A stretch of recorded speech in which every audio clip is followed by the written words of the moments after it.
Hi friends. నేను మళ్ళీ వచ్చేసాను. ఇవాళ మనం ఎయిర్‌పోర్ట్‌కి వెళ్దామని హైవేకి అయితే వచ్చేసాం.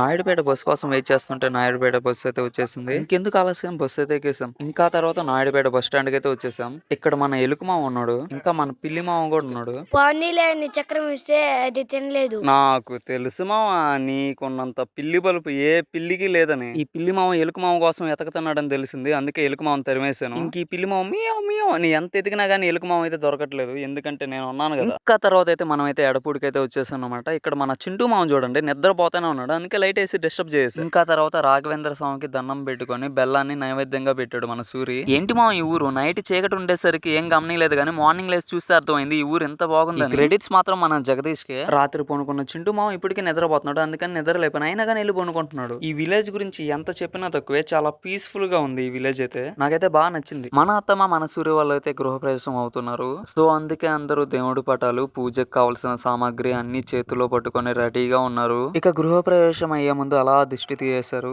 ఇక మన సూర్య మెల్లగా మెట్లకి గడప పైన పెట్టిన గ్లాస్ ని కొట్టాడు. ఆ గ్లాస్ లో ఉన్న బియ్యం దేవుడి రూమ్ లో పడ్డాయి. ఇంకా అలా అందరం గృహప్రవేశం అయితే అయిపోయాం అనమాట. ఇక ఇదండి విషయం. ఈ వీడియో కనుక నచ్చినట్టయితే లైక్ షేర్ ఫాలో చేయండి. నెక్స్ట్ వీడియోలో మళ్ళీ కలుద్దాం. బాయ్.